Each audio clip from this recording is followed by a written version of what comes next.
I feel more comfortable in cultures where I'm not supposed to fit in. So being in Mexico, I speak Spanish, but I'm not a native Spanish speaker. So if somebody says a Mexican joke and I don't understand, they don't look at me weird like they did in the United States because he's a foreigner. He's not supposed to get the jokes. If I do, bonus, but nobody looks down on me when I don't kind of get the humor, the cultural references. In the US, I felt like they did. It's like, wait, you're American, but you don't get it. So now I feel much more comfortable being an expat. I'm kind of a professional expat. I plan on probably remaining this way for the rest of my life because I feel much more comfortable in places where I'm not supposed to know what's going on.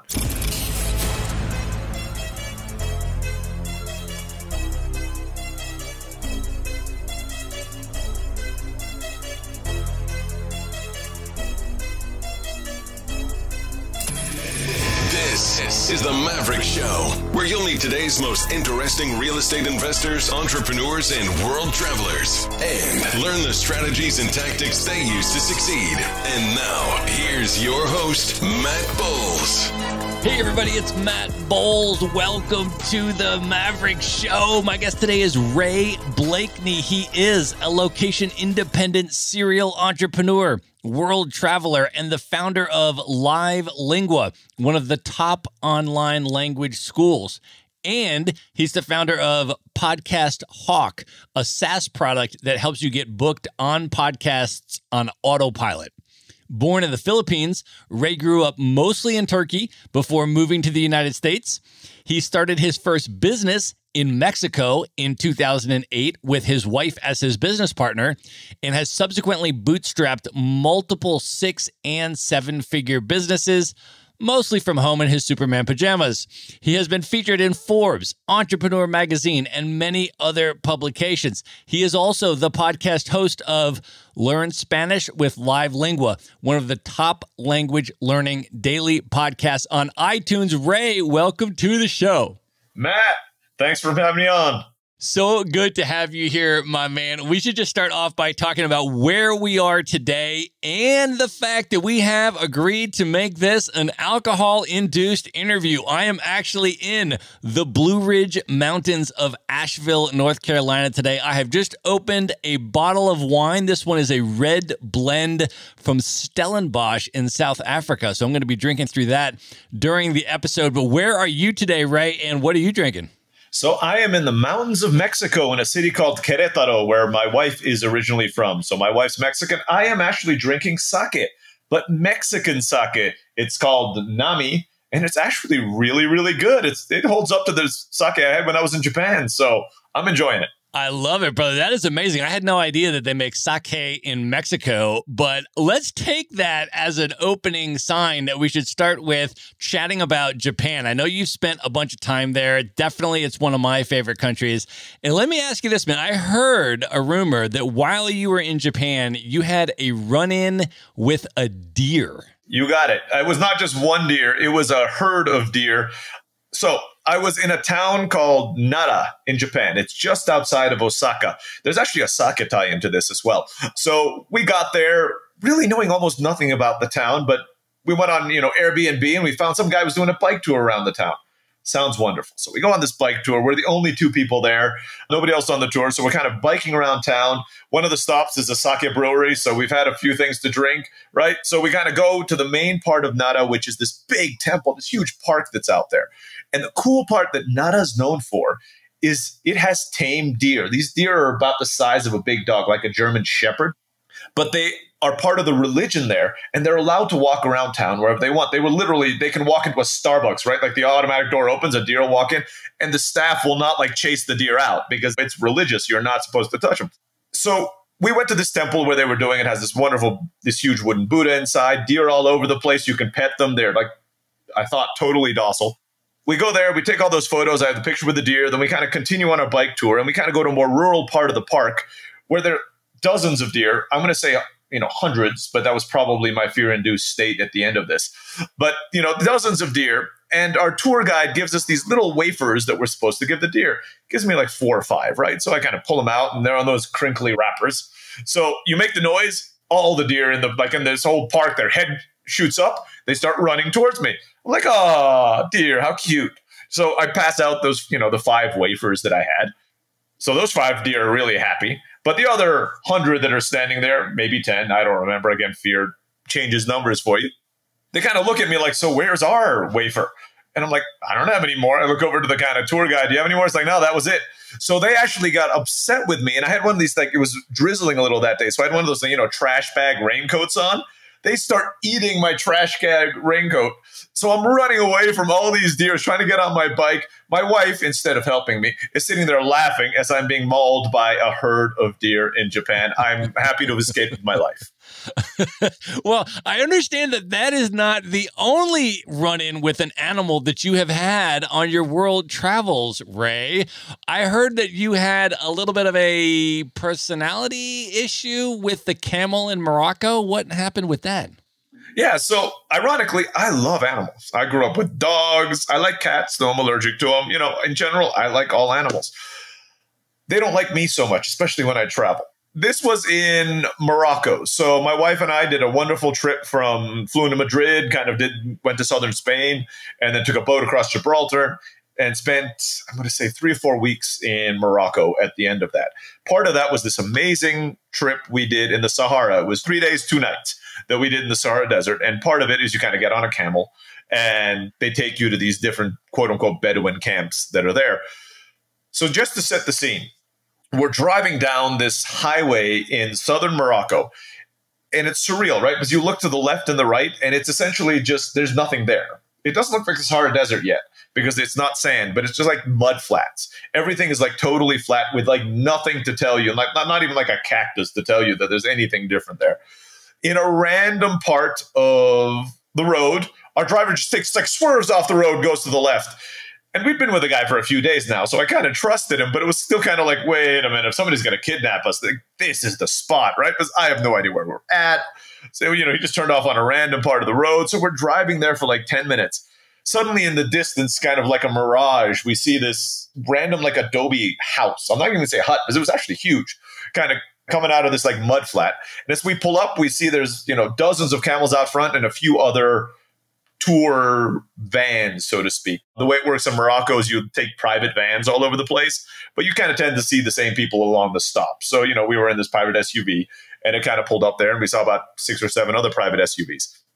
They take us out, sign some paperwork, and they say, okay, here are all the camels. Let me introduce you to yours. So they bring me over and they show me this camel, and the camel guide, Bedouin nomad, said, who spoke like 15 languages, was incredible, said, this is Jimmy. He's going to be your camel. Don't worry. Jimmy's a super tame camel. You just go on it and enjoy your ride.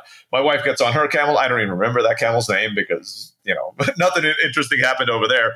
So we start walking along. And yeah, for the first maybe 10, 15 minutes, Jimmy was the perfect camel, right? I'm kind of there holding on. Then suddenly, out of nowhere, he dips. The camel equivalent of bucking, right? Where his front legs go all the way down. I'm almost thrown off the front of him onto a sand dune. He did that because there was a patch of grass down there and apparently he was hungry, right? But they don't just put their heads down. The whole front of their body goes down. Little did I know that was what was to come for the rest of the trip, right? Because literally he did that for every 15 minutes for the next 2 days. While my wife was sitting there on her camera, on her camel, taking all these beautiful photos of everything in the Sahara Desert, I'm holding on to the camel saddle for dear life, hoping that I don't come out of this with a broken neck. And every time it happened, like everybody laughed. Like it was the biggest thing. Okay, in retrospect, it was actually kind of funny. But at the time, I was like, this is really exhausting. I mean, I was dripping sweat when we got to the camps. And I spent the whole day hanging on to Jimmy. So that was Jimmy trying to kill me. Well, I know that you have spent a bunch of time in Morocco. I have as well. I've spent over a month there. I've been a couple times. But you've actually been to some places in Morocco that I have not been that are really high on my list, including the town of Chefchaouen. And I'm wondering if you can just share a little bit about that place for folks that have never heard of it and what that was like. That is an amazing place. Most people have never heard of it, myself included, right? So I've traveled a lot, but I had never heard of it before going to Morocco. But I had seen it, right? So if you guys have probably seen photos of Chefchaouen either on National Geographic, even some travel ads on Facebook, right? Because it's so picturesque that people just like use stock photos of it to show travel, right? I'm like, these like one of the places you should see. So Chefchaouen is up in the mountains in Morocco, right? So we came into Tangiers. From there, we got on a van and we kind of started driving. We hit up the Chefchaouen. It's famous for two things. One, it's a UNESCO World Heritage Site, right? So it's been there for hundreds of years. But what makes it famous is every single building in that town is painted sky blue, this beautiful sky blue. And there's two reasons why they explain that is. The first is that apparently the sky blue keeps the town a lot cooler. You're in the mountains, but it still can get kind of hot up there. We're not like super high up in the mountains. It's kind of built on the side of a mountain, so it's kind of, you kind of see it just kind of coloring in blue. The second thing is apparently that color of blue is supposed to scare away mosquitoes. So that's why they've kept it there. Now, I didn't see any mosquitoes while we were there, so maybe it's working, but I don't really associate mountains with mosquitoes anyway, so maybe there wouldn't have been mosquitoes if everything was painted white as well. But it's a beautiful town. You can spend all day walking around in it. They're beautiful Airbnbs that people have set up. Definitely worth a visit. It's a little out of the way from the normal tourist sites, though, so you kind of have to make an effort to get there. That's awesome, man. Definitely super high on my list. Well, Ray, I want to go all the way back now and learn a little bit about your background and your upbringing. I feel like you were almost born as a world traveler. Can you tell us a little bit about your background and where you grew up? Yeah, so you're absolutely right. I mean, got on my first plane when I was 9 months old. You know, I've talked to other people since then, and they remember their first plane ride. By the time I was 5, I'd been to 20 or 30 countries. I mean, I have no memory of the first time I ever got on a plane. I have no memory of a time where I wasn't flying around the world. I can't take any credit for that, of course. It was my parents who did it. As a 5-year-old, I didn't decide, hey, I want to be a digital nomad and let's go travel around the world, right? They just took me along and I had to go for the ride. So I was born in the Philippines. My dad was a U.S. Peace Corps volunteer. So kind of to picture it, he's a 6'3", blonde, blue-eyed Boston Irish guy. And he goes to the Philippines. He meets my mom, who's a 5'1" Filipino lady. They get married after 6 weeks. I did not find that out until I was like 30 years old, but they literally met and got married within a 6-week period. And my dad finished up his Peace Corps in the Philippines. So I was actually born during his last few months in the Peace Corps. So I actually joke that I was a Peace Corps volunteer for the first 3 months of my life. They lived there for a little while longer, and about 9 months old, with a stopover in the United States, my parents got a job in Istanbul, Turkey. So around 1.5, give or take a few months, I moved to Istanbul, Turkey, and that's where I spent the next 15 years. We would travel a lot, but that was kind of the home base where I lived. Technically speaking, my first language is Turkish, my second language is Filipino, and my third language is English, which looks great on your college SATs when you score really well on the verbal section. And you're like, no, it's technically not. But let's be honest, I've spoken English my whole life. So it's, I am a native English speaker. Add a little bit into that my dad actually grew up in Rhodesia, Zimbabwe, in Africa. So, he might be American, but he didn't grow up in the United States. My grandfather was born and grew up in China, in Peking back then, Beijing right now, back in the, that would have been like in the 40s or something like that, right? So he kind of right before the Maoist revolution came in, my grandfather was there. My great-grandfather was a teacher, a professor at Harvard who was doing a year sabbatical at the Peking University when all of that happened. My grandfather was born in China. Keep in mind, they're all Boston Irish, blonde, blue-eyed, so kind of weird, strange background in there. I moved to the U.S., finished up high school, 15 years old, went to college, worked in Silicon Valley for a bit, Fortune 500 companies. And then when I was about 26, I was like, yeah, it just doesn't feel right being in the U.S. I'm used to being an expat. So I quit my job. I also joined the Peace Corps, sent me to Mexico, where I've been for the last 14 years. And that's where I'm at now. Wow. Well, first of all, we should note that you and I both went to college in Cleveland, Ohio. So big up to the land. I'm curious with your experience coming to the United States, right? Having grown up your whole life in Turkey, having traveled so much around the world, what was that immigration experience like for you coming and living in the United States and then eventually going to college in Cleveland? Yeah, so great question. So when I moved back to the United States, I was junior and senior in high school. And I went to a boarding school because my parents were still in Turkey. It was probably the biggest culture shock to date that I've had in my life was actually moving back to the United States. And the reason being, I sound American, right? If you heard me on the phone, you would never think anything other than this guy's from the US, right?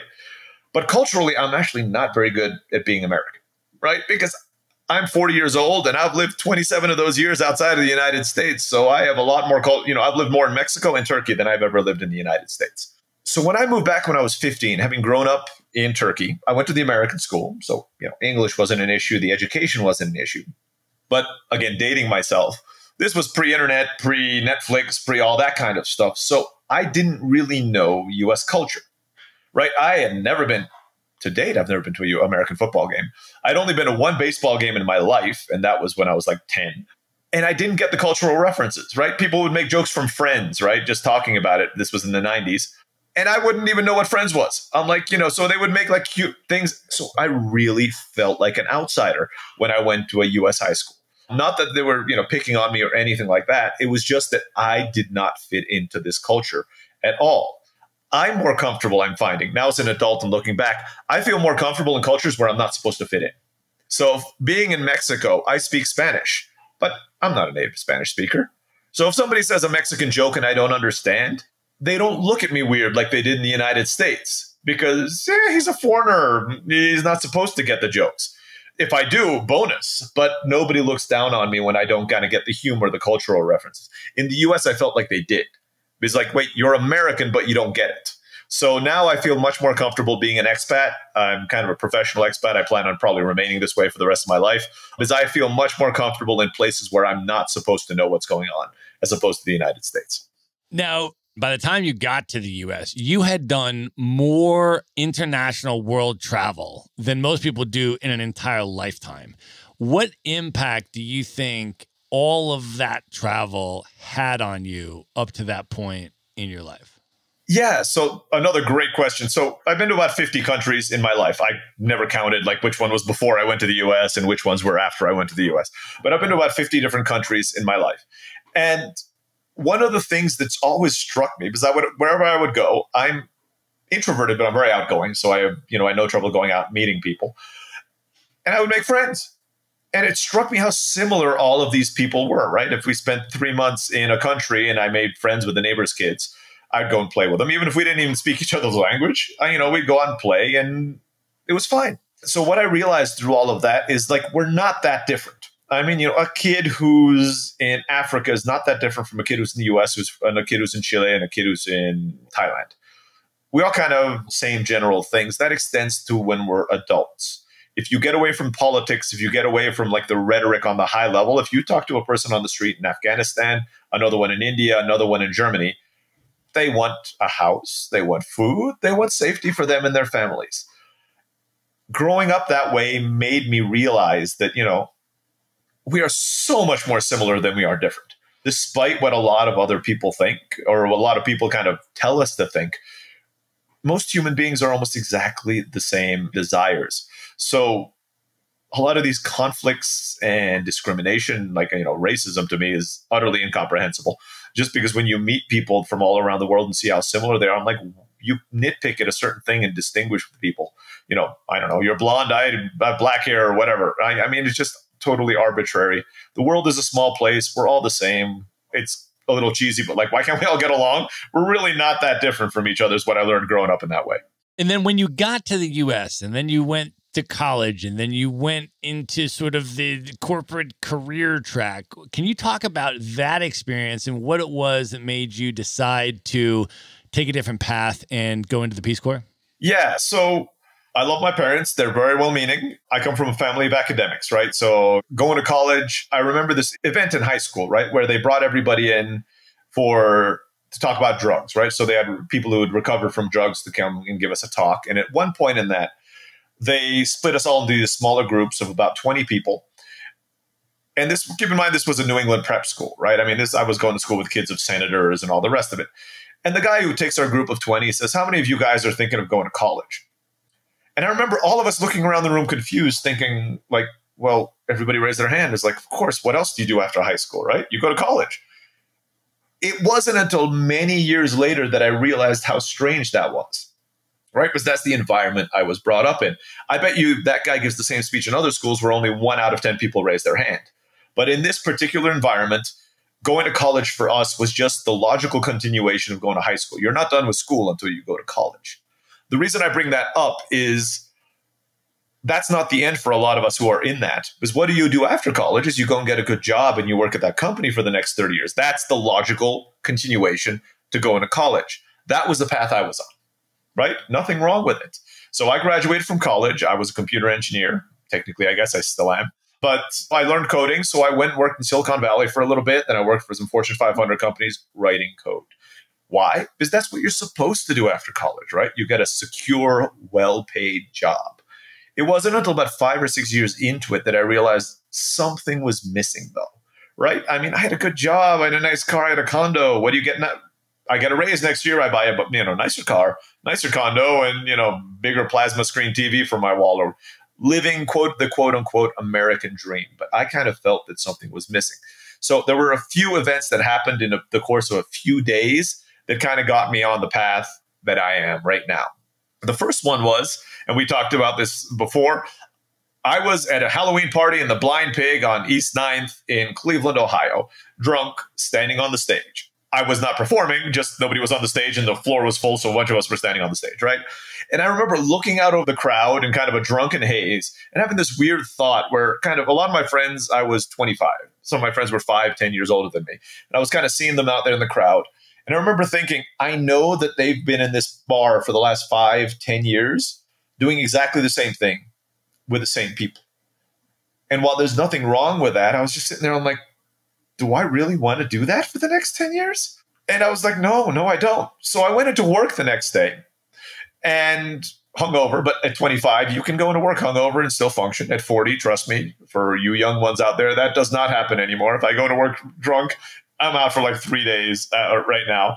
So I go to work the next day, and I was a team lead, but my boss came over and kind of invited me like, hey, another team lead, he's celebrating, an anniversary at the company. So come on over. We have, like food and stuff like that. So I go into this room and they put out the typical, cheese and fruit platter, this big platter with like grapes and cheese and stuff on it. The other team lead comes over. He's in his 50s. And I think the CTO, somebody really high up in the company, comes in and gives him a plaque and a watch and says, thank you for 30 years of dedicated service to our company. And I remember staring at him like, look, I know he makes 6 figures. He's probably comfortable. He has a nice house. He's supporting his family. I don't want to get that plaque. 30 years down the road, I do not want to be here doing exactly the same thing I'm doing right now and get that plaque. And the third kind of strike, or the final thing there, was around that time, there was a commercial on TV for the U.S. Navy. And while all my respects to those in the armed services, if somebody starts shooting at me, I'm running the other way as fast as physically possible. So it wasn't that they necessarily, I was thought of, hey, I'm going to apply for the Navy. But in the commercial, they had this one scene where these Navy SEALs in the night pull up on their little dinghy on the beach, right? So like the top is all black and the bottom, all you see is these Navy SEALs on a beach. And a quote comes up the top of the screen and it says, if they were to write a book about your life, would anybody want to read it? And I remember sitting there staring at it and thinking, wait, no. If I continue on this path, absolutely not.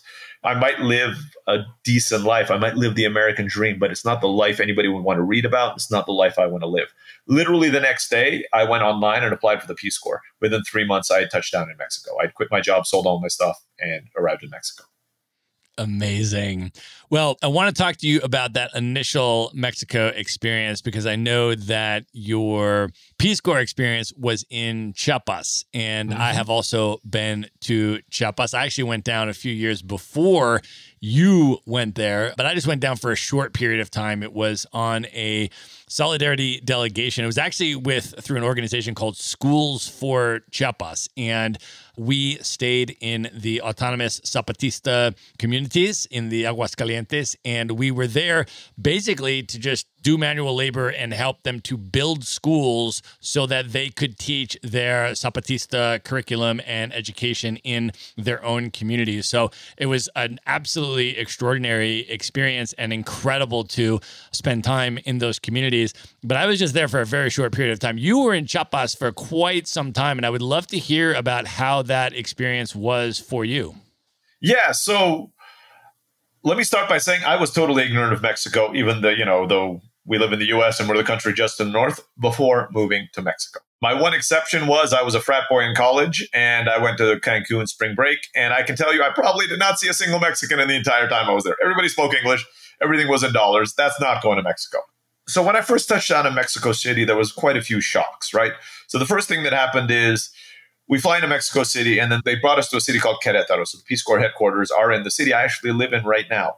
My first observation when I came to Querétaro was like, wow, Mexico is not a third world country, despite what, a lot of other people, especially in the United States, might actually think. It's part of the G20. It's one of the 20 richest countries in the world. There are more Teslas, Ferraris, and BMWs in the city than I see anywhere outside of like San Francisco, New York. So It's definitely a wealthy country. That was my first impression of Mexico. Then they sent me to San Cristobal de las Casas. Now, keep in mind, Chiapas is the poorest state in all of Mexico. It competes with Oaxaca, like every year, one of them beats the other one in being poor. But, in general, it is one of the poorest states with a very, very high indigenous community. But that also makes it one of the most interesting places. Like most people in the U.S. have never heard of Chiapas, let alone San Cristobal de las Casas. So San Cristobal de las Casas, who is where I was stationed for 2 years in the Peace Corps. I was working at a science center out there, and the science center worked with the indigenous communities. I was working as a computer engineer, so I didn't go out all the time, but I did have an opportunity to go out a few times over there. And we loved it. Like my wife and I are still talking about retiring there because it's just this beautiful mountain village. In Mexico, they have some things called pueblos mágicos, like magical towns. And San Cristobal is one of the 30 towns in the country that have had that designation because it's just so beautiful to live out there.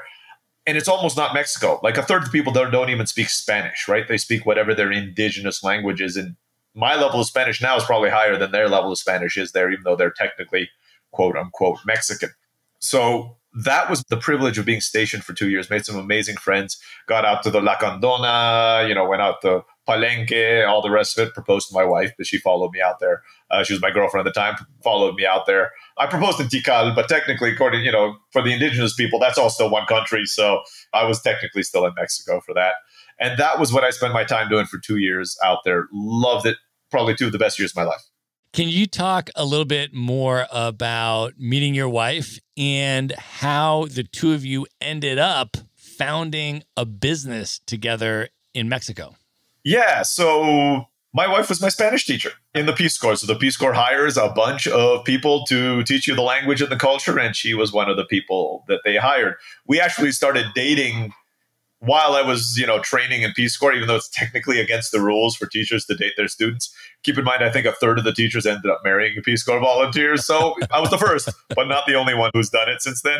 It's more of like a don't ask, don't tell kind of thing. Like, don't get into trouble, and they're not really looking for you, but just don't get into trouble kind of thing. So we started dating there.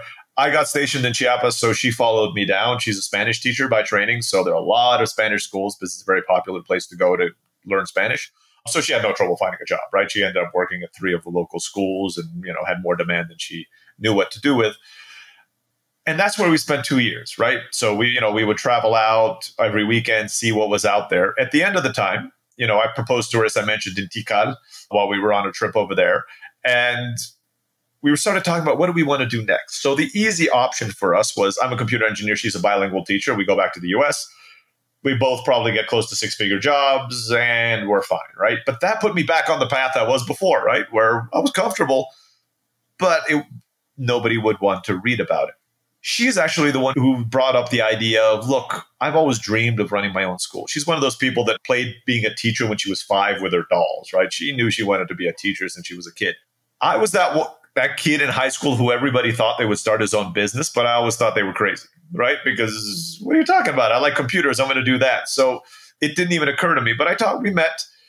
We're like, okay, we're lucky to have great parents who, if things go bad, they'll take us in. We'll start again. We'll get jobs. We'll be fine. So why don't we try to launch a Spanish school? The Spanish part. I can make a website.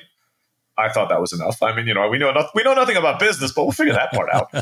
So we launched our first school. We did basic market research with our limited knowledge, and we decided to come back to Querétaro where we were trained. And we launched our first school here. I learned something called SEO, search engine optimization, on my last year at Peace Corps. You have a lot of free time at the Peace Corps. And I was actually able to get our website to rank #1 in the country. So if you kind of want to come to Mexico to learn Spanish or Spanish schools in Mexico, we would show up #1 in Google, but we weren't even open yet. Like literally, we weren't even open yet. As a result of that, we were fully booked pretty much within 2 weeks of us opening the school. I only had $2,000 in my bank account. So we used that to rent and buy the basic furniture. People would pay deposits and we would run out and buy more furniture. So by the time they showed up the following week, we actually had furniture in some of the classrooms. That's how we built the school. We slept on the floor of the school because we couldn't afford to rent our own place. That was the first 3 to 6 months of our school. But yeah, we got fully booked pretty quickly. And yeah, we were finally able to at least afford our own one studio apartment within about 6 months. That is amazing. And can you talk about the journey of building that business and then eventually how did that evolve into Live Lingua? Yeah. So It's always interesting when I read those books about successful entrepreneurs and it feels like they had this huge grand plan and everything just fell into place. Yeah, that's not me. So if you guys are waiting for that story, you might want to switch to another podcast. When we launched the school, we never had a business plan. I've never written a business plan in my life, right? So I wouldn't even know. I'd have to Google like business plan template and fill it out. If you asked me to fill one out today, I have no idea how to fill out a business plan. And it was the same thing there, right? So we launched the school. I stumbled across SEO, got good at it, and we were fully booked. A year into that, something called swine flu hit Mexico. For those of you who don't remember, it is what COVID is. We're recording this during COVID today. They thought that was going to be the next global pandemic. So what did the international community do? They closed down Mexico's borders, right? Nobody flying in or out. Our brick and mortar school was built on the premise of people, foreigners from other countries coming to Mexico and doing immersion with us. So they would come here and we would put them with Mexican families and we'd really immerse them in the Spanish language. And of course, if you cut out planes, our business pretty much died up. Ironically, except for like 4 doctors who had already reserved and they thought the whole thing was crazy, so they came down anyway. So we only had like 4 doctors for that week, but that wasn't enough for us to pay our rent. And let alone pay our teachers who are contractors who got paid every week. They needed the salary to pay their food and their rent. So it was actually my wife who had the first idea, which is why don't we contact our former students who studied us for the last year and see if they want to take classes with us over Skype. We always got fantastic reviews at our school as far as the quality of the education. So I sent out an email expecting 1 or 2 students. And out of like the 150 we had, like 30 of them, 40 of them said yes. I was surprised. Like, wow, maybe there's something going on here. So I threw up a dinky little website. I mean, it was like 5 pages. I am a programmer, not a graphic designer. So it looked awful. And I'm like, let me throw up some SEO and see if anybody signs up for this thing. And I was shocked that within like 3 months, within like 30 days, the first person signed up. Within 3 months, we were getting like a sign up every single day. Not a huge amount. That's 30 students a month. But, we were running a small business where we had like 20 or 30 students a month. Anyway, I mean, it's coming to our brick and mortar, maybe 50 in the high season. So I'm like, 30, that's pretty good. Within 6 months, we were making more money on that online like side hustle than we were on our brick and mortar business. It wasn't called Live Lingua back then, but that's how we started the business. From there, I threw up a website to offer English lessons, then French lessons, German lessons, and, grew up to 11 languages on 11 different websites. And that's what became Live Lingua today. Wow. Can you talk a little bit about the process of that scaling that you did with Live Lingua? And I'm curious about sort of the journey, and as you started to build and hire a distributed team, how did that whole process evolve for you? You'll see the theme that I don't really plan these things out. So I'm not going to say that, woo, I knew what was going to happen, right? So basically, my philosophy is what right now is in, I think, Eric Ries, lean startup. That's kind of what I've been doing for the last few years for all of my businesses. And that's the philosophy I've kind of had since the beginning. For Live Lingua, it was the same thing. When we started off, it was me doing the website. My wife was the first teacher, right? And then we had a few teachers from the school. But that really became impractical really, really quickly because the school, swine flu did not become a big thing. So within a month, our school was full again. And suddenly all these teachers that were teaching online didn't have any availability. So what did we do? First thing we did was we needed to find more teachers.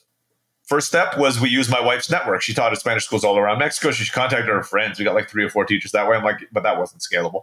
So we put ads on Craigslist all over like Mexico and started trying to get teachers that way. So we got a few more teachers that way. Then we expanded to all of Latin America, got a few more teachers that way.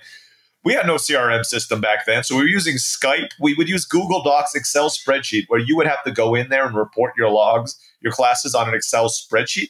Then I would have to manually go into every single one and count for every student. So it wasn't one teacher, one spreadsheet. Every student had a spreadsheet, and one teacher could have 20 students. So like 100 teachers, I would manually count how many hours they taught every single month, so that I could send them the salary via PayPal. People would pay us via PayPal, but it wasn't integrated in the website. I would manually send them an invoice when they said they wanted 10 hours. I mean, it was the most ghetto setup you've ever seen in your life. And that's how we started. We actually scaled to low, mid 6 figures that way. I mean, we got up to about $500,000 doing that. At that point, I'm like, wait, Ray, you're a programmer. What are you doing? So I finally wrote my own CRM system and payment system and integrated it into the website and all the rest of it. But that was like 5 years into our building it. I mean, we did everything manually for the first 5 years to scale. All right. So let me ask you another really foundational question about what you're describing. How did you run this business with your spouse and have your wife as your business partner, but also balance your family life and date nights and all of that kind of stuff? I'm really curious, any tips also from your experience that you have for folks about running a business with a spouse? Okay, tip number one, don't do it. Let's move on to tip number two. We got lucky, I think, right? So if you're going to run a business with your spouse, be ready for two possible outcomes, and one is much more probable than the other one.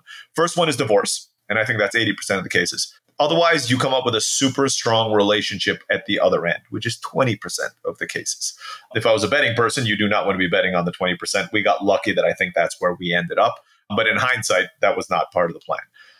One of the keys that I think to our success was pure luck. We had very, very different skill sets. And just from the beginning, now don't get me wrong, the first year we actually argued a lot because we started the business in the same place we got married. I mean, we got married and had to deal with that and starting a business within like the same week. When you get married, you're dealing with those issues, and then you're starting a business as well. We separated the division of work very clearly. I'm marketing and business, she's education. She doesn't know anything about marketing and business. I don't know anything about education. So luckily that helped us out a lot. There was very little stepping on each other's feet, because if somebody came for an education thing, I was not going to say one thing and then have to be contradicted by my wife, because I don't know. To this date, I mean, through osmosis of 15 years of running education companies, I might know some stuff now, but I'm still not a teacher. I'm an awful teacher. So I would never if she has an idea about teaching, I would never contradict her. She'd do the same for business and marketing for me. She just, she's like, Ray, you take care of that. I don't have to worry about it. That was key number one. Key number two is, so I was lucky to marry a Latina. And there's one thing that Latinos know how to do, and that is argue. And I actually say that as a good thing. So I'm going to stereotype here, but in the US, we're generally taught to avoid conflict, right? You don't want to start arguments and all the rest of it. Part of the problem with that in a relationship, though, is it's not uncommon that, there are these little things that bother you for years, and then it kind of, like as one of those steam pots, you get to a point and it explodes, and you start saying, for the last 5 years, I've put up with you putting the socks on the floor when you should have been, or something like that, right? And I think that's what really hurts relationships, because you can't go back and change what you've been doing for 5 years at that point. Even though those individual things are not that big a deal, once you start adding them all together, they become a big deal. In Latin America, with Latinas, they're actually much better at blowing off steam. She would yell at me when I put the socks in the wrong place the first time. Now, that's not going to be a relationship-ending big argument. As an American, the first time I was like, wait, what are you making such a big deal? It's just a sock, right? But over the years, I've learned the benefit of that. Every time a little thing, she taught me how to do this, and a little thing bothers me, I tell her. And we might argue about it in the moment. But that way, nothing becomes this huge overarching argument that becomes relationship killing in the long term. So those are the two things: separating it as best you can and voicing any issues you have in the moment and not letting them build up in a long term. So I also want to ask you about another massive piece of this whole thing, which is the HR part of building a company, hiring the right people, and managing a distributed team. Over the years and the businesses that you've done this with, Ray, what tips do you have for hiring remotely and managing a fully distributed team? Okay, so for hiring, I go through a general 3-step process that's worked really well with us for hiring over the years. But I also want to put the kind of counterbalance to that we don't overthink the process, because some people are trying to create this perfect hiring process. Trust me, if you do that, you have a 9-figure business there, because everybody in the world is trying to figure this hiring thing out, right? I mean, there's like nobody out there who's like, I got it. Every single hire I do is a rock star and I've never failed, right? They tell you that, they're totally lying, right? So our basic process for hiring is simple, right? You put up the job post. We're online, so we put up the job post online, generally with one quick little Easter egg, right? So make sure that they read it and they're not just sending the generic, what's your favorite color? My go-tos, what's your favorite candy, right? I just want to know, I'm a candy guy. So I'm like, yeah, what's your favorite candy? Include that with whatever else you send me. If you don't, boom, weed that person out right away. Step number 2 is email questions. I have 5 email questions I send to everybody, doesn't matter what position they're in. I send that out to them. That weeds out about, you'd be surprised, 50 to 6% of the people do not even answer your email questions. If you don't have the time to spend 15 minutes answering these questions, what am I going to waste my time interviewing with? They set the answers. From that, we pick 2 or 3 people to get to the interview process, up to 5, depending on the position we're hiring for, and we interview those. That is our hiring process, right? And from that, we take 1 3-month trial period, usually a lower salary for the first 3 months, getting the full salary after that. Once they get hired, I do believe the quick fire method, and I can't say I always do it. Sometimes I hate, like any rational human being, I hate firing people because it's never fun. I mean, there's no, it's not something you're going to ever enjoy, but usually it's the right thing. I've never had a time where I thought I should fire somebody, gave them 6 months more chance that it's worked out.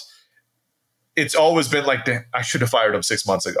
So if you get to the point where, maybe they didn't mess up once, but if it's just like, this is just not working out, don't necessarily continue to give them the same work, hoping that they will change. I found that in very few cases that happens, not because there's anything wrong with them. They just might not be a right fit for that particular position. So by firing them, you're letting them find the right fit for another position that's out there as well. So that's one of the things we do for the hiring. And then the final one is, it's cheesy, but the vision of the company, make sure that everybody understands it and is moving towards the same goal. That gets rid of a lot of the conflicts that you're going to have. Even if there are personalities that clash, that's how we do it. And that's how we've kind of kept our company going. We have a core team of 9 people and 150 contractors that work with us. And as long as everybody stays aligned in there with clear kind of, monthly KPIs and all the rest of it, which is pretty standard stuff, the team's pretty cohesive. We have very low turnover. Can you talk a little bit more about the concept of company culture? You mentioned vision and alignment. What is, in your opinion, the importance of company culture, and how do you create that in a fully distributed, completely remote company? It all goes back to the initial hiring that we were talking about. Make sure you bring in the right people in the beginning, right? And the second step, I kind of glossed over it, but a lot of the questions in there are actually culture questions that you don't even see as culture questions, right? Where would you like to travel to? This is for our company. We're a distributed company. We teach language, and all of us love to travel. So if your answer is like, yeah, I don't really like traveling, sorry. I mean, that's not like a wrong answer per se, but it's not right for us. It might be right if you have a brick and mortar business and you want somebody to be there all the time, right? So we go through that in the process. Otherwise, it's listening to your people. I know there's all these things about, setting the vision out, getting aligned. There's standard stuff. We have all hands meetings once a month where everybody shares, and they have direct access to me that once a month in order to do it. They have my direct email when they need it, but generally I ask them to kind of go talk to their direct reports instead of to me, unless it's a really bad thing that they need to talk about. But having that trust of communication, I think, has been key for us for the culture. The fact that they know they can contact me and my wife, Laura, who runs the academic department, makes a huge difference in the culture of the company. We are not Ray and Laura driving their Ferraris while you guys do all the work and they get all the benefits. That creates a toxic culture in the company. Clear lines of communication, trust across all levels. I'm going to say we have silos in the traditional sense, but not in communication sense, which means you can communicate with anybody at any level you want in the company, and you should not feel upset or nervous in doing so. Can you talk a little bit more about your leadership style, Ray? And when you think about executive leadership in general, the tips that you have for people in terms of what makes a great CEO or a great executive leader? Well, I'll start with the humble part and say, I'm still trying to figure that part out. But I do my best. So the first one is going back to what we were talking about, the culture. And this is the key, not only in language learning, but in business. It's the ability to listen. As I said, I have open lines of communication with everybody in the company. They know they can come to me about everything. One of the things I learned over the years, especially, is just to listen, because I had to put my foot in the mouth so many times when I talk instead of listen to people, right? Something goes wrong and I went and accused somebody, and then you find out their mom died, right? And you're like, oh, now I'm the bad guy. I mean, of course they're doing badly. If I had just asked what's wrong, they would have felt better. I wouldn't have put my foot in the mouth. I mean, there's all these kind of things. So if I had to sum up, one thing about being a good leader is knowing when to listen to others and trusting people who are better at their jobs than you are, because this is especially for people who bootstrap businesses like me and startup people. it's very hard to pass responsibility on to others, right? Because nobody can do that as well as me. You know, the ultimate startup bootstrapper fallacy is like, nobody is better at, this is my business, so nobody can do X better than I can. Nobody can answer those sales emails as well as I can. Nobody can update the website and write copy as well as I can. You have a physical product, nobody packs that box as well as I pack that box before we take it to DHL, right? I mean, it's just these ridiculous things, which if you say them out loud, make absolutely no sense. But this goes into my leadership philosophy of listening and trusting people to do what they want. I am not a very hands-on leader in the sense that, you know, I don't have time to micromanage you. You have a responsibility. I need you to get this done. We're a virtual team, as you mentioned, all over the world. I care that you get your job done. I don't care if you took a 3-hour lunch today to go to meet a friend at the beach. As long as you came back and you worked an extra hour at night. I mean, we don't have these kind of set 9 to 5 hours. You need to take Friday off because you're taking your kid to school. You don't want to miss their play. That's fine with me. I trust you to make up what, you know, the day you're going to make this up. You know, you're going to work Saturday. You decide yourself what that's going to be.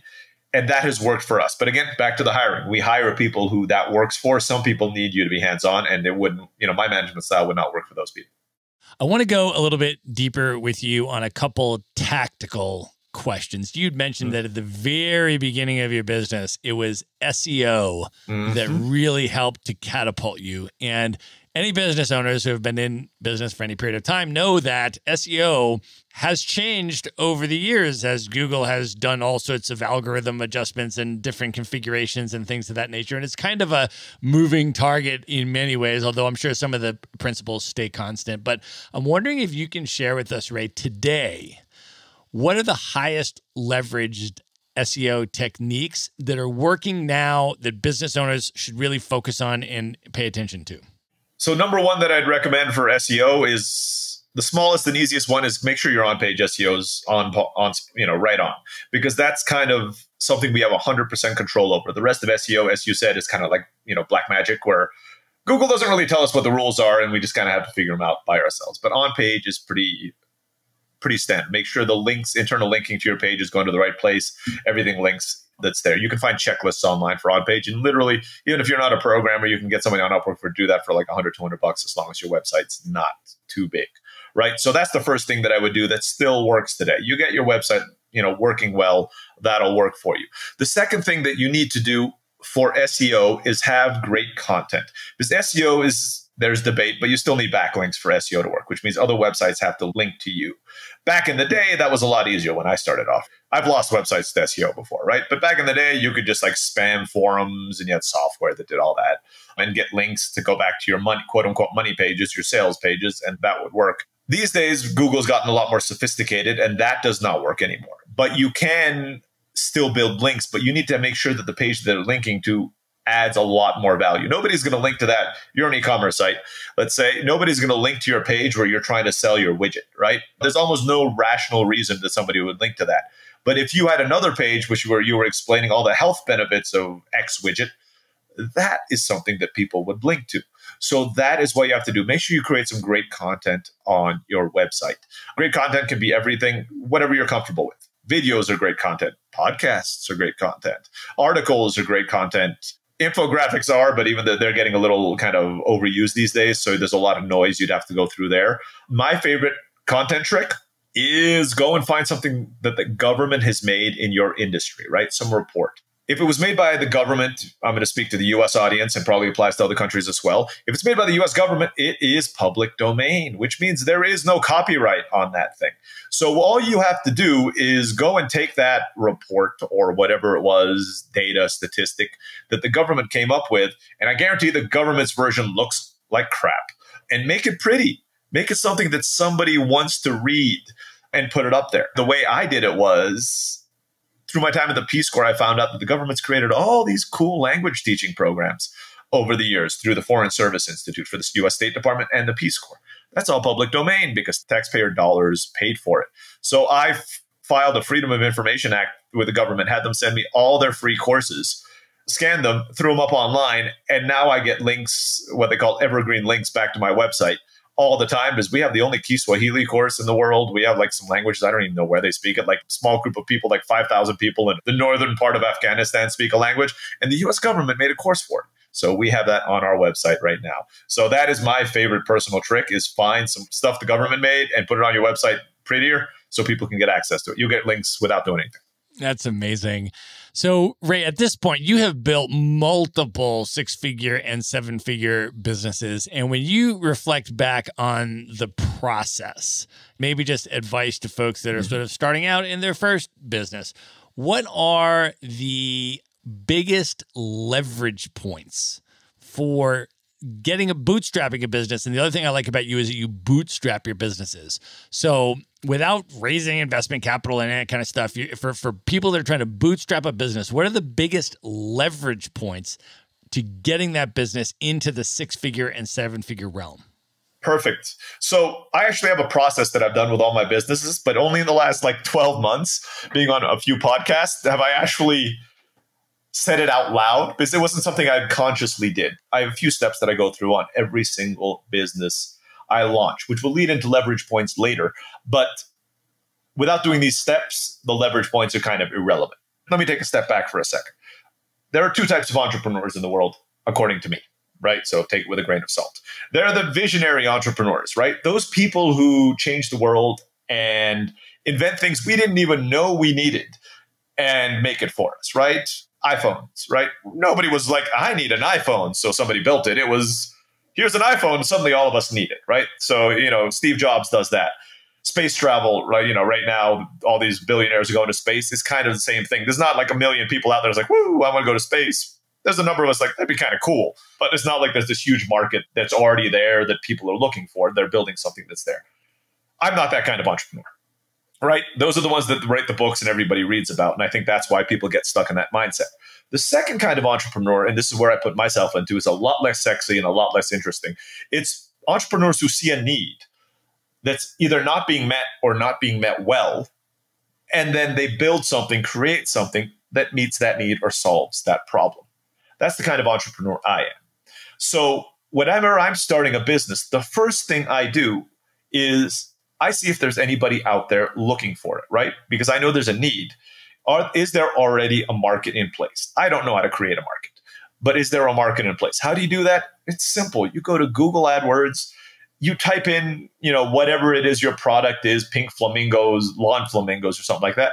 Look at how many people are looking for it, right? In the United States, whether if you want to be local, internationally, if you want to be international about it. And my rule of thumb is calculate if you can sell to 1% of those. Just as the thought experiment, right? Figure out what your profit margin is. Figure out if you can sell to 1% of those, how much money would you make on that business, right? So let's just go with pink lawn flamingos. You go into Google and you figure out 1,000 people a month look for that. I can sell to 1%, which is 10 of them. What's your profit margin on the lawn flamingos? If you figure out that I can make $5 on lawn flamingos and sell 10 a month, $50 a month. Do you really need to launch that business? Probably not, right? But if you have diamond lawn flamingos and you're making $50,000 a month off of each one, you figure you can sell 10 of them, you're like, wait, that's a business I want to launch, right? So people skip that step. They don't even calculate whether there's a market there first before they launch their businesses and whether that market will actually meet their needs. So a lot of people spend years building this business. It's quote unquote successful because they sell a lot, but they realize that doesn't even pay their rent, right? They just spent 2 years building something that absolutely had no way of being successful. So that's point number one in the business. Next step is you look if there are any competitors, right? So you find something that actually makes money. Go on Google and see if there's anybody else selling it. Because if you're like, oh, that makes, look for books. Go to Google, you type in books. Oh, I'm going to sell books online. That's an amazing idea, right? And then because you're like 10 billion people look for it a month, I can sell to 1%. All the math works out. You go on Google and then you see Amazon and then you see all these other Barnes and Nobles or whatever other bookstores are out there. You can't compete with that. So the next thing is you go in there, you find a niche that either has very few competitors, 2 or 3 is fine because there's a market there, but not that many competitors. And then the final question you ask yourself is, can I do better than what's already out there, right? If your business idea is I'm going to do exactly the same as those 3 people who are already in the market, don't do your business either, right? Because what's the point? You need to have an offer either cheaper or better. I would strongly lean towards the better side because that means you can charge a premium, not the cheaper side. Which is, then it's just a race to the bottom and your profit margins will be really low. So those are the first 3 steps, not quite leverage points, but those are the first 3 steps of launching a business. Once you do that, I always start with SEO because that kind of gets me in front of the right audience. I can sell. It's cheap. well, it's free if you're doing it yourself. It takes a lot of work, but it's free. That'll actually help you test the market. If within a year it's not making an X amount of money for you with SEO, then you might want to ditch the idea. If it is, then you take some of the profit and you start putting it into paid ads. You start kind of growing out from there. That's the same step. That's the same process I've done with launching every single one of my businesses. Well, you have also launched a podcast, Learn Spanish with Live Lingua, and you have catapulted it to one of the top language learning daily podcasts on iTunes. And I am really curious about your experience and your tactics and strategies for doing that. And maybe just start with explaining to people like what the podcast is and why you chose to launch it. And then I really would love to hear about what your tactics and strategies have been for building the audience that you have for it. Okay, yeah. So the simple answer is it's a daily podcast that teaches you Spanish, right? So I am quote unquote the host, and then we have some native Spanish speakers who do conversations and words, and depending on what each one of the episodes has, there are different exercises we do in all of them. The basic idea is that 365 episodes, and we listen to all of it. It's serial in that sense. From the beginning to the end, you will be able to hold basic conversations in Spanish. It's the teaching method it's around conversational Spanish. From a marketing point of view, obviously, it's to market Live Lingua, because once you kind of get through this course, you might want to speak more Spanish than just the basics of the situations that are on the podcasts. How did I grow my audience? I figured out a way to hack the iTunes system to get into the top 100 podcasts pretty consistently across most of the world. There are a number of things that rank you in iTunes. The two biggest ones, though, are download numbers and reviews, right? The more downloads you have, the higher you go up, and the more reviews you have, the higher you go up. So I figured most people release a podcast every single week, if you're really ambitious. Because I've had a bunch of failed podcasts, too, just to put some kind of context in there, right? So I had weekly podcasts that my parents listened to it, like 3 downloads, and it was my mom listening to it 3 times, right? It's like nobody listened to those things. So I'm like, let me try something else that's quote unquote less work. So what did I do? For the first phase of it, my wife and I rented a cabin in the mountains on a lake for 2 weeks, and I recorded 170 episodes in 2 weeks. Sounds big, but not quite as big when you think about that. My episodes are 2 to 4 minutes long each. I wrote them in a week, and then I recorded them all in a week. Then I hired some voice actors to do like the Spanish speaking parts of it. The beauty of it is then I went and found somebody to edit the audios, because as you know, Matt, podcast editors are expensive. Audio editors are cheap. So I'm not asking you to edit podcast episodes. I need you to edit audios. So for $500, I got 160 podcast episodes edited.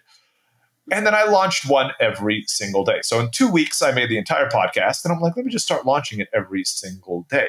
And that's what did it. Like, people started listening. One person subscribes. When you subscribe to it, like every day, it's like they're downloading 3 new episodes, right? Once you hit subscribe on iTunes. And since I have new episodes all the time, literally, if you're just subscribed to me, you have like 21 downloads for one person I have subscribed to me by the end of each week. How long would it take you to do that for somebody who launches one a week? It would take them 21 weeks to do what I do in a week. So those numbers are what helped. So we did that. I did some emails to my mailing list, shared it with people. In 1 year, we've gotten a little over 300,000 downloads. So it's about 12 months old, and it's 300,000 downloads. So after the first 6 months worked, I created a bunch of more episodes. And honestly, I'm never going to record again. I've already recorded. So all we do is we launch on January 1st. And the only difference is on the January 1st, my episode says, welcome to 2022 to Learn Spanish with Live Lingua. We have 1 year of Spanish with you. And we're going to go and teach you Spanish over the next 365 days in chunks of 2 to 4 minutes. That's it. Then I release exactly the same episodes for the next 364 days. I've already recorded that through the next 10 years. I already have the 2022, 2023, 2024, 2025 audios ready. They're sitting in Google Docs. And when we're ready, one of my assistants goes in there, is going to launch the next 6 months of podcast, and we're done. I will never have to record another podcast again. And we're hoping to hit 1 million in 4 years. That's amazing. And how do you market the podcast? How do you alert people that the podcast is available and they should subscribe to it? How do you get it in front of more people? I don't need to anymore. We're in the top 100 in iTunes. People just find us. If you type in Spanish Learning Podcast, we'll be one of the top 5 results that are there. We have not too many, but 50 to 100 reviews on there. People see I have some good copy on the description of we had a professional cover made with our branded logo. Learn Spanish in 2 to 5 minutes a day. People like, oh, that's interesting. So they go and listen to it. They subscribe. Hopefully I make it kind of fun for people to learn. And that's it. So initially I sent it to the mailing list, and I did a little bit of Facebook ads at the beginning, like a month's worth. like $1,000 just to kind of get that initial push to get us in the top 100. And we've never gotten lower than that. And there's some of those tools that are out there. I'm like, shout out to my fans in Jamaica, because we're like number 3 in Jamaica for language learning. I have no idea why. And they're like, somewhere in Kazakhstan, we're like top 10 for a while. Good for you. I don't know why you're listening over there. But once you get to the top, it's kind of easier to stay there the way that the algorithm works, right? The more people listen, the higher you go, which means the more people listen. So now that we kind of did that initial jump, just that $1,000 investment to just get that first 1,000 listeners in there, I've never had to spend another penny on keeping us up at the top. That's amazing. And you have also launched a podcast-related business called Podcast Hawk. Can you talk a little bit about what the service offering is there, who it's for, and what it does? Yeah, absolutely. So apparently all my best business ideas come up during pandemics because, Live Lingua launched during the swine flu. Podcast Talk was actually inspired by the beginning of the COVID pandemic. So when COVID hit, Live Lingua grew 40% in a month, right? Everybody was stuck at home. They're like, well, I might as well learn Spanish, Chinese, German. So people were coming into the business, and I wanted to try to get in front of new audiences, right? We have our own podcast working pretty well, but I wanted to get in front of new audiences. And one of the things that had kind of worked relatively well for me in the past is appearing on podcasts. I hadn't done too many. I'd been on like 30 over a course of 5 years. Like you meet people, you get introduced, you're on their shows. No kind of outbound marketing on my end. So I figured, I'm like, let me go and find some more podcasts to get on, right? People are looking for language learning right now. Let me get on some podcasts. Let me get in front of some new audiences. So like everybody else, the first thing I did was I Googled it. I'm like, podcast to be guests on. Yeah, that doesn't work. You get half the podcasts are inactive, and otherwise iTunes comes up. I mean, it's just ridiculous. There's nothing that really helps. I'd heard there were agencies out there that get you booked on podcasts, so I reached out to a few of them. I'm like, that should work. They came back to me with prices ranging from like $2,000 to $5,000 to get me on 5 shows. And I remember talking to them. So wait, are we talking like Tim Ferriss, Joe Rogan? They're like, no, these are other, more middle range shows. I'm like, are there any listeners? I'm like, we can't guarantee that. So I remember thinking, I'm like, wait, you might be getting me on a show that some kid is doing in his basement that nobody listens to, and I'm paying you $1,000 to get me booked on that? In respect to the podcast bookers, they do have a little higher standards than that, but they just don't guarantee anything past that. And I was like, no, I'm not going to pay $5,000 for it. I mean, this is an investment for me. It's a marketing tool. I need to make back 1,010 at least for every 1,000 I spent or something like that, right? I need to get a return on my investment. And they could not guarantee anything like that. So I started looking around. I'm like, this is crazy.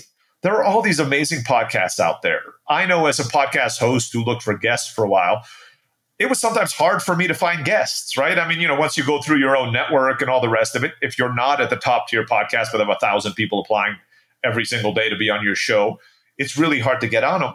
So I went out there and I spent a week as a computer programmer, really rusty right now. Is there any way I can get every podcast in the world into a database? And I'm like, wrote some code. I'm like, yeah, I can do that. It didn't finish in a weekend, but I just physically, I'm like, it is possible for me to do that, right? It took multiple months to finish that process. Can I get the email information of all these podcasts? And I, spent a few days doing it. I'm like, yeah, looks like I can do that too. Now the emails, there's a few little things, and we have some proprietary stuff for cleaning up emails, and we even have humans look at it and all the rest on our back end of Podcast Talk as well. But in theory, we can do that. So what we've done in Podcast Talk, I spent a year building the system, is we've built a system where you can go in there, Matt. Let's just say you want to get on podcasts. I know you're interested in real estate, right? So I want to get on real estate podcasts. And I challenge everybody who kind of hears it. Okay, go to Google now and look for some real estate podcasts if I'm doing demo calls. Meanwhile, I go into Podcast Talk and I go in there and I say, okay, we allow these multiple search filters. So you can say, give me every podcast in the world that has the word real estate in the description, has launched an episode in the last 30 days, has at least 50 episodes, has at least 4.5 star ratings. We have all these search criteria. You can just add as many as you want. And then I hit search. And within 5 seconds, usually a lot less, I will give you every podcast in the world that meets that criteria. Every single one. Some of them are inactive, of course, but you can tell when was the last release date, right? So we'll filter all those inactive ones out for you. You don't have to go through it. But we take it a step further than that, right? Because initially when I did that, I'm like, cool. And then I downloaded like 200 emails. Now I got to do that myself and find an email software which charged me $100 a month to send emails out to these people. I'm like, that's not practical either. So what you go in there is you go in and you just pick all the podcasts you like from our list. You can pick 5,000, for example, right? You just go in there like real estate. I'll get rid of the ones I don't like and leaves me with 4,000 podcasts on real estate that I want to appear on. You click on a button that says create campaign, And we actually build the email sequence for you. And you can even customize it. So, right, hi, first name, and you can actually go into the top rated ones and customize those, while the lower rated ones get your more generic pitch. We'll do the 3-day follow-up, a 7-day follow-up if they don't answer, a 14-day follow-up if they don't answer those as well. And it's set and forget. So if you went in there today, you spent like an hour, you went and got all the podcasts on real estate in the world, because we continue to check. So we'll just keep on adding them to your list if they meet your criteria. You set up your campaign, you hit save, and depending on your plan, we pitch 25, 50, or 100 of them every single month. Now, that might not sound like a lot, because in the beginning, we were offering 100 to everybody. But if you find the right niche, people get 30% response rate. So, yeah, I did the test in the beginning for travel podcasts just because I did I was testing it myself. And I'm like, I'm an email marketer. If you get 2 to 3% response, that's usually good. So let's email 100. I'll get on 2 or 3 shows. Yeah, I got on 34 shows in one email blast. So I was in there like, oh my God. I mean, literally for the next 30 days, I was like doing 2 shows a day for like the rest of the month. It was crazy. So that's why we have the lower plan at 25. That'll pretty much get you on a show every week. If you go on the mid-tier plan, it'll get you on 2 shows a week, and you get the higher tier plan, it'll probably get you on a show every single day, all day. I mean, you'll burn out at that plan. But some authors would like that, right? When they just need to get on a lot of press release at the same time, that's what that plan's for. So we set it for you once. Let's say you do it, Matt, lowest level plan. You set it up, you put 5,000 in there, the lowest plan. That means you have enough podcasts to pitch for the next 5 years. You just let it go running. And every week you're going to have something arriving in your inbox saying, yeah, Matt, we'd love to have you on your show. Yeah, Matt, we'd love to have you on the show. That's all you have to do. That is absolutely brilliant and amazing. And as someone who has gone through all of those laborious processes that you're describing, this is an absolutely incredible, groundbreaking development in the industry. Let me just say that and commend you on that as a podcaster. Because, by the way, folks, we are going to put the link to Podcast Hawk in the show notes for this episode. So if you are interested in the service, you just go to the show notes at themaverickshow.com, go to the show notes for this episode. We'll have the link there where you can check out the service. So let me ask you this now, Ray, at this point. You are running multiple concurrent 6- and 7-figure businesses. I want to ask for your tips on how you optimize your productivity. Mm-hmm. I'll start with saying I'm a martial artist, right? So I love processes. I love things to be repetitive in a way, predictable. And that's how I optimize my productivity. If anybody asks what my superpower is, it's really boring. It's discipline. I wake up in the morning, me and my wife go to the lake. We do yoga in front of the lake. We come back. I can tell you what I'm doing every minute of every day, every single day. I eat the same lunch Monday through Friday. This week is, salmon with rice and a salad on the side, right? That's how we optimize it. Kind of going into the Mark Zuckerberg thing of like using gray sweatshirts every day. I take it to the next level. I don't think about what I do every day. I know what I'm doing at every hour of every day of every week. I only have meetings on Tuesdays and Thursdays. I do certain things on certain days. That is how I keep everything under control. All the teams and all my companies know that that's when my times are. This is when I'm available. You can email me. As I mentioned, everybody in the company has direct contact to me, but I will only answer you on these 2 days unless it's like a super big emergency. And that is how I optimize my time. So to get the most done, make sure your routine is as boring as physically possible, and that will take your productivity to the next level. Nothing kills productivity as something that's like not planned, coming in the middle of the day and just kind of totally taking you off on another direction. And what are your stress management techniques in terms of not only protecting your time, but your emotional energy as well, which is, of course, very important to be productive? Absolutely. So there's 2 sides. So the first one is I hit people over the head with a stick twice a week. And I get hit over the head with a stick twice a week. So nothing helps with the stress as much as that. For those who want to look into that a little bit more, it's called Kendo. It's a Japanese martial art, which is sword fighting. But wow, I feel great after coming out of that. And the second thing is I have an 18-month-old and I spend 2 hours with him every single night. That's non-negotiable from 7 to 9. It's daddy time. I take care of him. Gives my wife a chance to rest as well. And I take care of him. And that nothing grounds you as much, because as entrepreneurs, we're always worried about 6 months from now, 12 months from now, a year from now, as spending time with a baby, because they are fascinated by that little stain on the carpet and they will just sit at it and laugh and stare and point at it for all that time. And you're sitting there, I'm like, why am I worrying about 6 months from now. When something that little can bring so much joy to somebody, I need to learn from that. So those are the two things that I use for that. I also meditate every morning when we go to the lake, and that helps keep me grounded as well. Before we move into the final section of the lightning round here, I wanted to just ask you one more question and see if you can elaborate a little bit, because you are actually a semi-professional sword fighter. Can you talk a little bit about the history of that and your relationship with Kendo and what that means to you at this point in your life? Kendo has been a huge part of my life for years, right? So I was that little geeky Asian kid who got picked last for the PE team all the way through high school, right? So like a lot of kids like that, we always kind of go towards those martial arts movies, right? I think we're inspired by that, again, the little geeky kid who learns martial arts. I grew up in the 80s and 90s, and those kind of movies were like really popular, right? Where they learn martial arts and they get the girl at the end of it and all the rest of it. So kind of I grew up and I'm like, yeah, I want to be a kung fu master and all the rest of it. Unfortunately, I was really skinny and not very good at sports. So any martial art I tried, I was actually not very good at. The first thing that happened, I moved to California, and my roommate was a bodybuilder, and he taught me how to lift weights. So I suddenly started putting on muscle mass. During that time, I tried a lot of martial arts. I did Kung Fu for like 3 years, Taekwondo, I've done karate, Jiu-Jitsu, all the rest. I was not particularly good at any of them. Then I was just Googling, and I found this thing called Kendo. I'm like, oh, this is kind of cool. Never heard of it before. Went for a trial, like just one of those trial classes. I'm like, this is actually kind of a lot of fun. Started doing it for like 6 months, then 12 months. Went to my first tournament, and this was like at the beginner level, and I won the tournament. Then I went to another one, and I creamed people in the tournament. Got up to the next one, and I was still winning much more than I was losing. Got up to the next level, still winning much more than I was losing. I ended up actually making it to the U.S. Nationals as well. I didn't get too far in there, but I was good enough to compete at that level. And I found that I really loved it. And the philosophy of Kendo is kind of a lot of the philosophy I use for life. Kendo's a very odd martial art. So it's Japanese fencing. There are only 4 attacks in Kendo. There's only 4 target points. That's it. You don't learn like 50 different kind of fancy moves and all the rest of it. You spend your entire life mastering 4 different attacks. There are no defenses in Kendo. There is no such thing as a block. If somebody attacks you, you attack back and you try to dominate the center, but you never block in Kendo. And it's very kind of a Zen, very philosophical. You kind of, you don't have time to think. You need to know what your next move is before the other person even makes the first step, or you have to kind of make them make a mistake. So there's a lot of like this mental chess that goes into it.